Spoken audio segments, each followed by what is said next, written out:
sayangnya dia ada sisi negatifnya, yaitu sensitif, baperan, pesimis, dan suka overthinking. Mikirnya suwe, memutuskannya lama. Nah, itu berarti kalian kebanyakan sauda tadi, empedu hitam. Nanti ada dietnya, ada terapinya masing-masing. Jadi kalau kebanyakan itu ya mungkin diatur lagi gaya hidupmu. Introvert, analistis, perfeksionis. Kalau kalian kuat di api, darahmu lebih dominan. Kepribadiannya namanya sanguinis. Kepribadian sanguinis itu kebalikannya melankolis. Dia ekstrovert, optimis, spontan. Kelebihannya orang jenis ini enak diajak komunikasi. Kalau ada dia rame situasinya, ceria situasinya. Sayangnya orang seperti ini sulit diajak komitmen, susah berorganisasi, terus biasanya tidak konsisten. Jadi tipe ini kalau jadi supporter enak,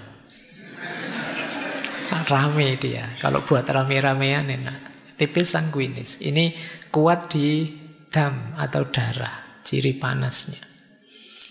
Kemudian ada kalau yang dominan unsur tanahnya, empedu kuning atau soft rock.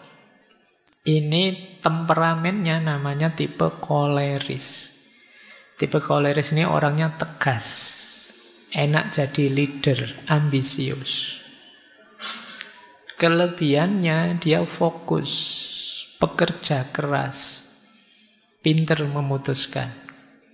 Sayangnya tipe koleris ini agak arogan, ingin dominan. Karena dia punya karakter leader, jadi dia ingin menguasai.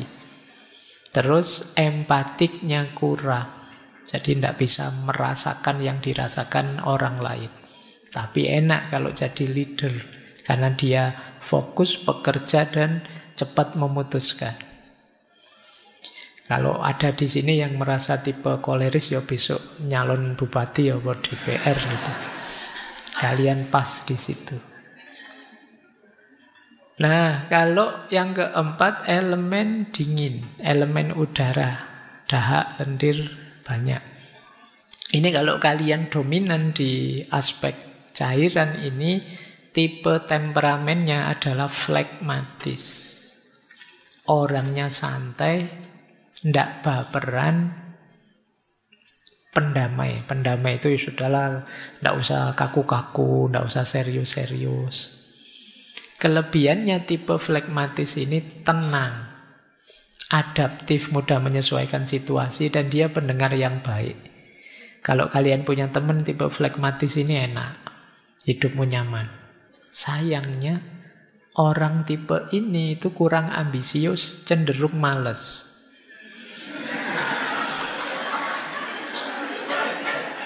Jadi pokoknya pinginnya santai-santai. Terus ya namanya santai ya tidak bisa digas. Pokoknya pingin nyaman saja. Ayo ya, coba dicek ya, kalian ada di tipe mana? Kalian melankolis, sanguinis, koleris, apa flegmatis? Kita semua ada unsur itu, tapi yang dominan yang mana? Itu nanti menentukan karakter kita, temperamen kita. Yo nanti ketika sudah sangat tidak seimbang cairan-cairan ini, nanti yo ada.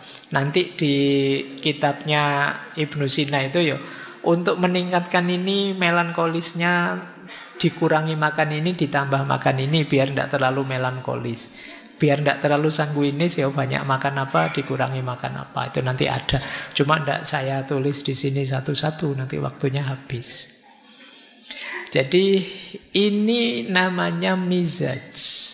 Jadi mizaj itu 4 cairan yang terkombain dalam diri kita, masing-masing dengan ciri dan karakternya. Ada basah, ada panas, ada kering, ada dingin, dan salah satu pasti dominan. Nah, coba ya kita kembangkan 4 ini. Ini mungkin Kalau teman-teman nyari pasangan, nyari teman, berorganisasi, dan lain sebagainya, nyarinya kombinasi yang gimana? Ya kita jelajahi satu-satu. Ada kombinasi pertama yang orang anggap ideal.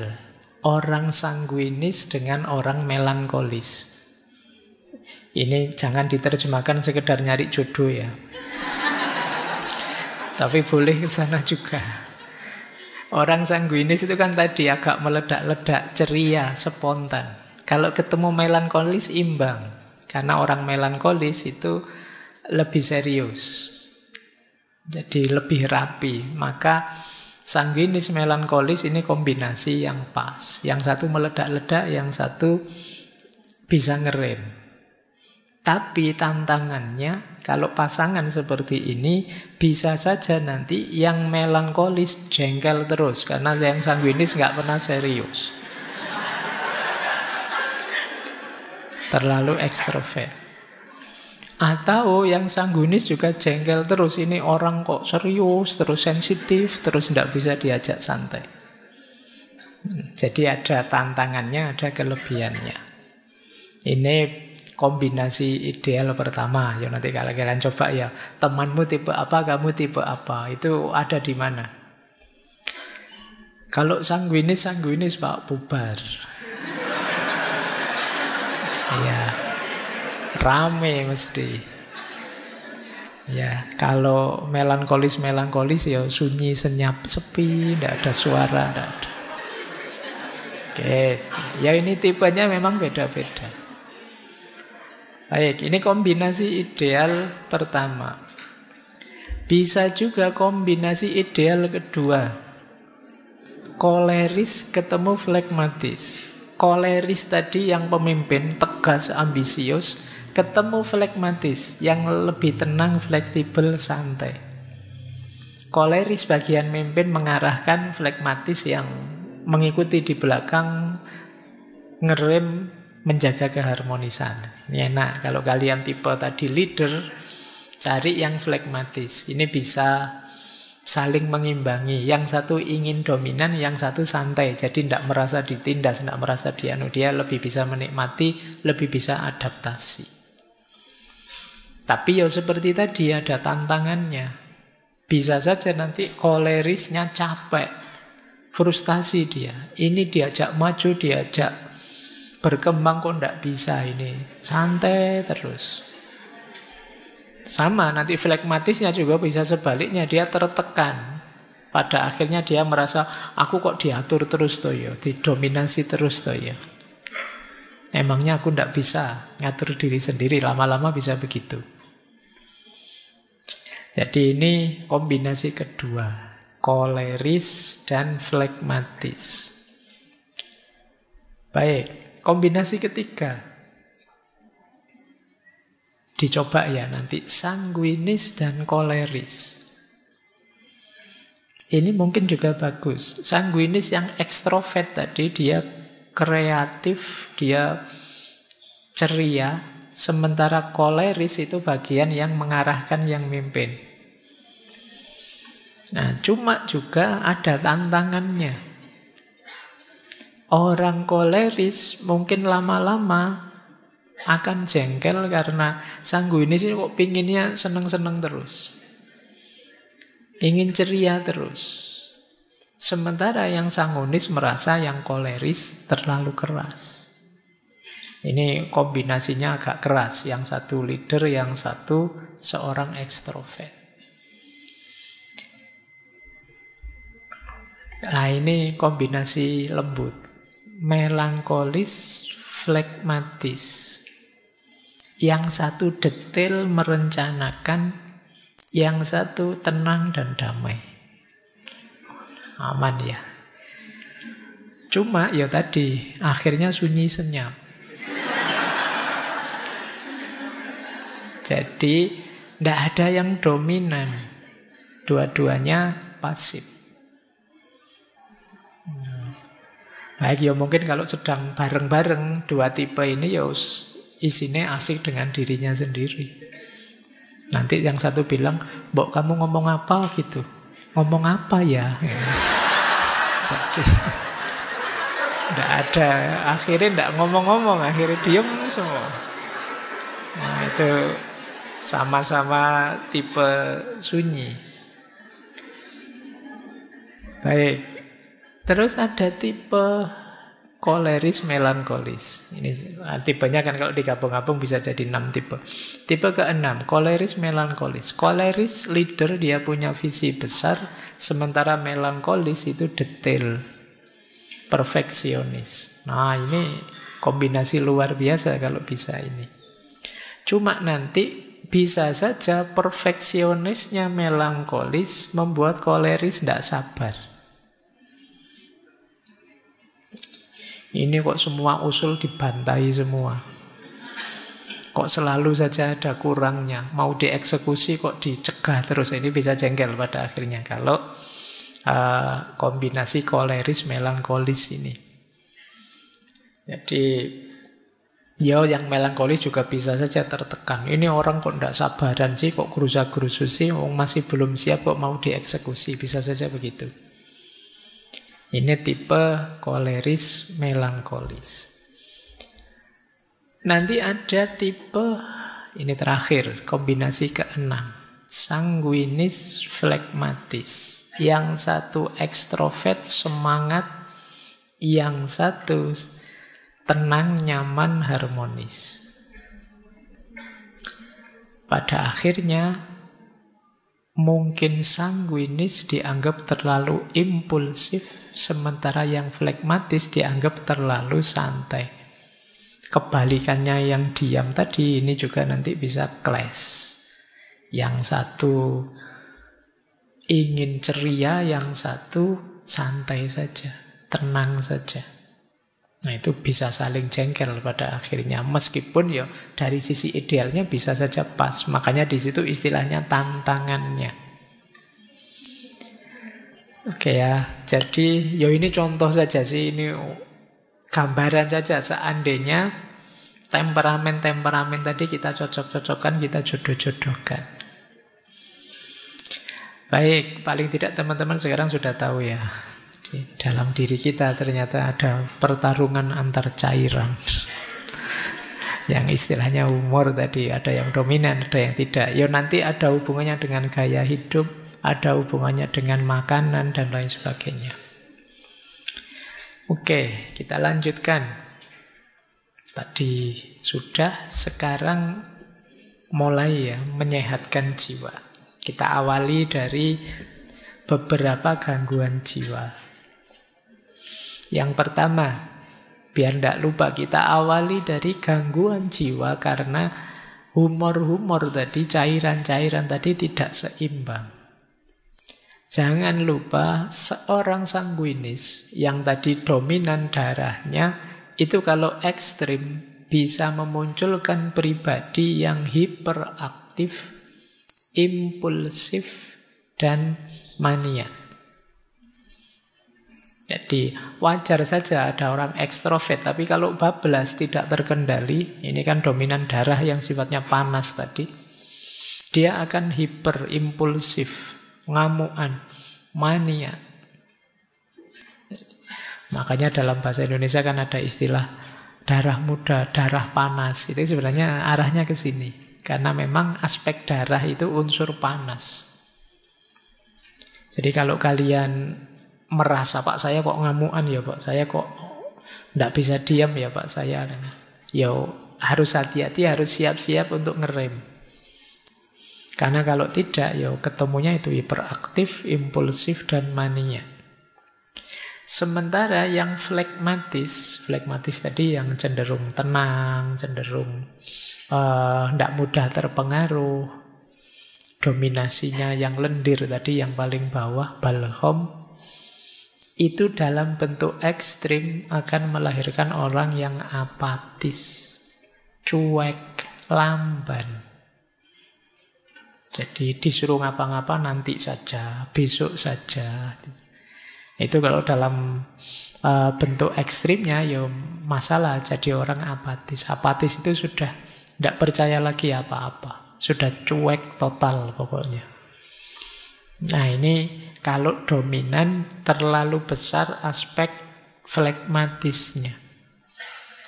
Kemudian kalau yang terlalu dominan kolerisnya, yang tadi leader tadi, seorang yang ingin dominan tadi, pada akhirnya dalam bentuk ekstrim yang mulai ada disorder, gangguan jiwa, itu biasanya muncul dalam bentuk agresif, antisosial, dan narsis.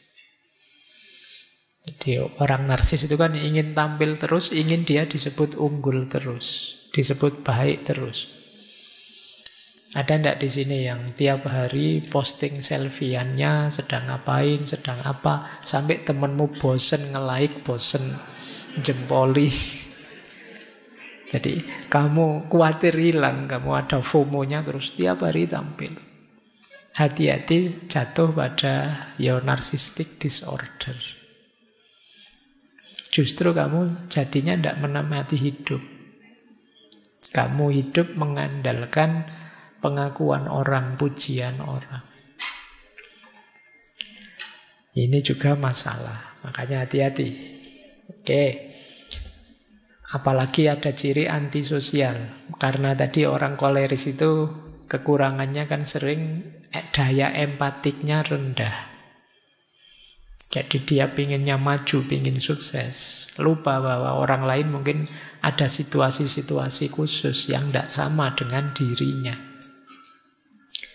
Kemudian kalau yang melankolis, yang dominasi empedu hitam tadi, bentuk ekstrimnya adalah putus asa, cemas, pesimis, overthinking.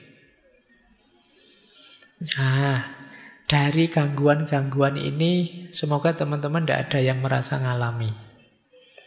Kalau ada, ya berarti gangguan jiwa.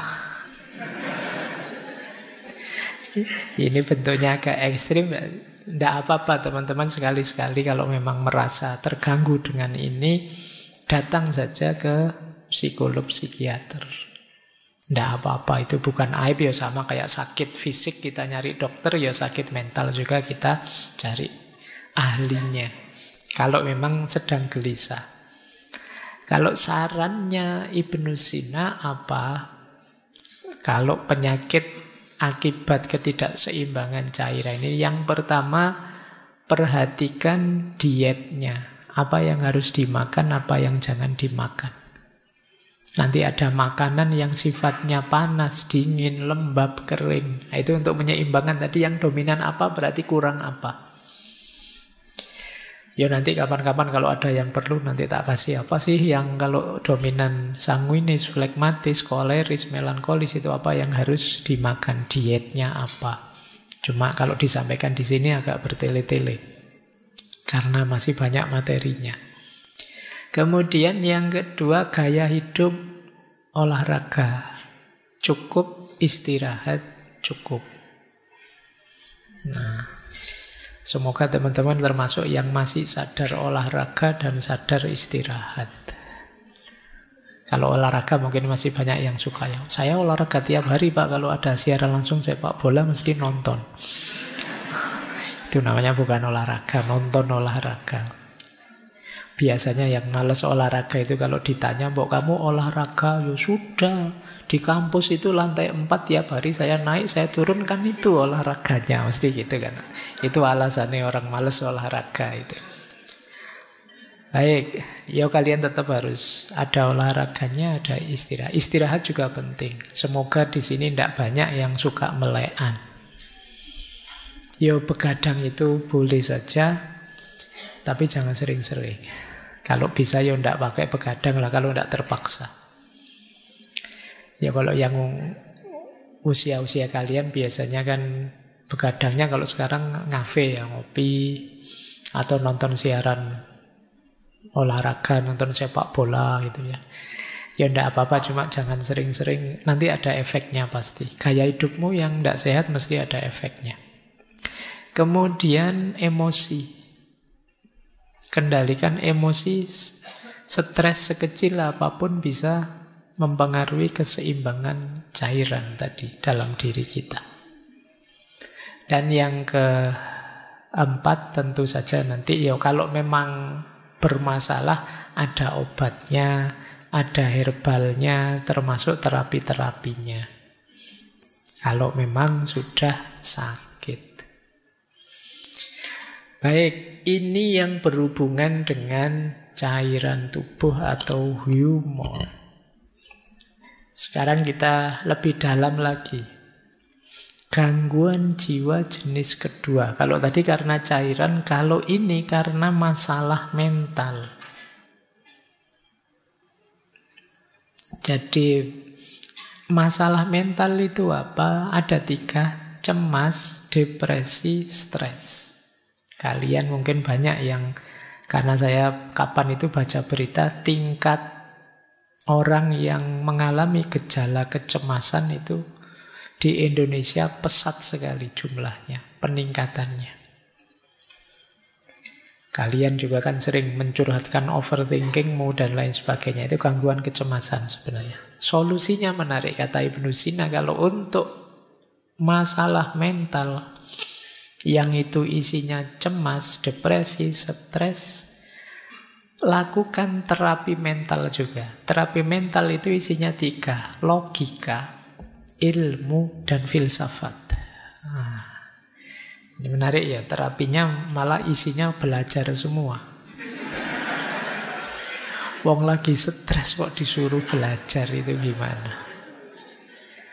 Maksudnya apa? Yang pertama, logika itu membantu kita berpikir jernih dan rasional. Misalnya kita cemas, kadang-kadang kecemasan kita itu tidak beralasan. Cuma ya mengganggu kita tiap hari. Nah kalau pikiran kita jernih, kita bisa menegaskan, ngapain aku kok cemas? Wong itu belum terjadi, masih besok, masih bisa iya, bisa tidak. Kok aku sepanik itu sekarang? Ini pikiran yang bisa ngontrol kita seperti itu, logika. Jadi logika membantu kita berpikir jernih. Nah, teman-teman boleh mulai latihan logika, ya, latihan berpikir jernih dan rasional. Kemudian yang kedua, ilmu. Kenapa harus ilmu? Ilmu itu membantu kita memahami dunia. Seringkali yang membuat kita stres, depresi, cemas, itu kan situasi-situasi di sekeliling kita yang kita tidak paham.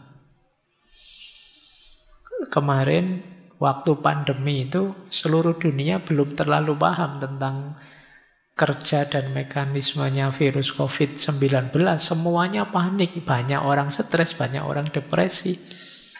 Tapi begitu diteliti kemudian tahu, oh ternyata virusnya ini, cirinya begini, kelemahannya ini. Ini kan ilmu. Begitu ngerti ilmunya kita tenang sudah.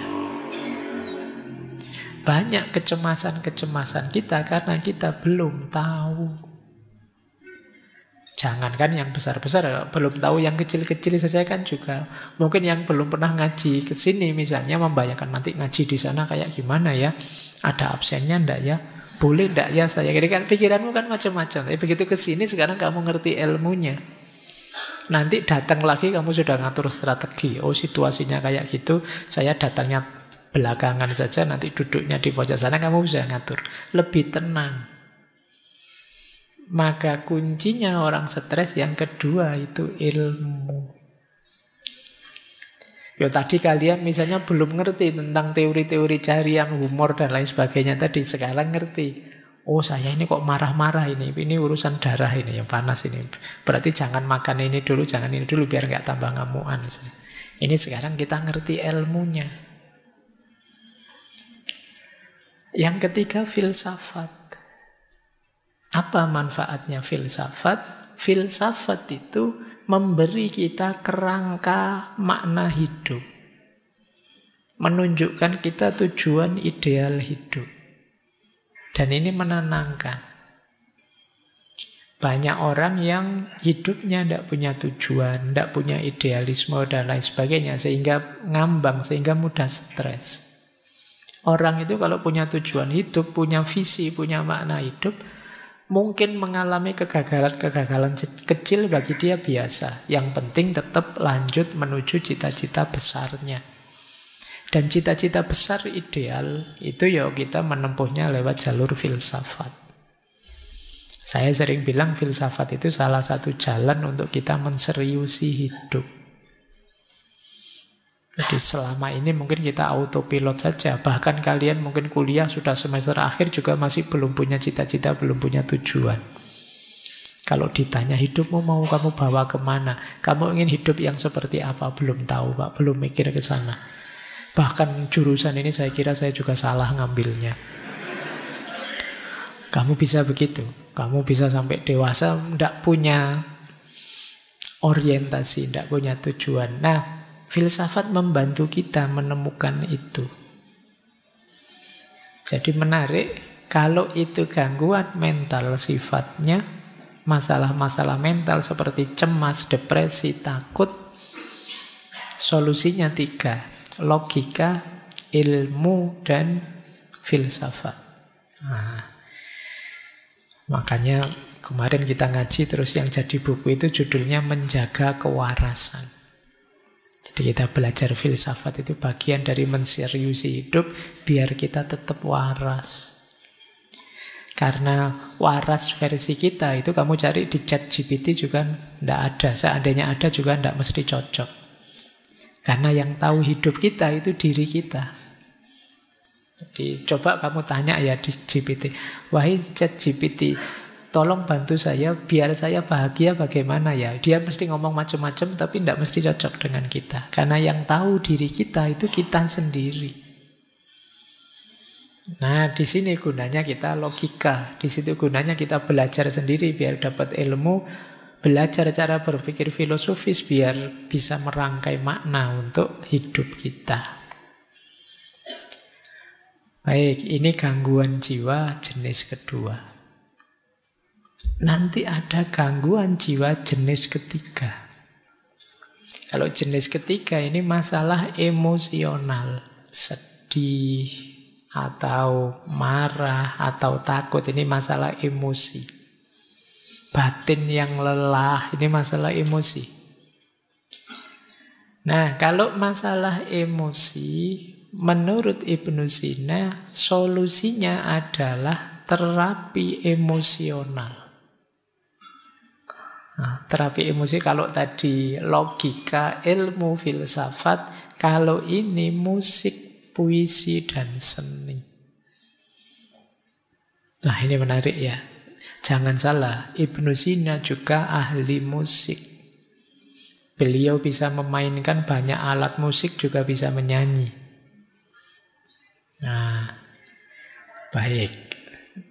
Musik, kata Ibnu Sina, bisa membantu kita untuk meredakan ketegangan, menemukan kedamaian, juga mengekspresikan emosi.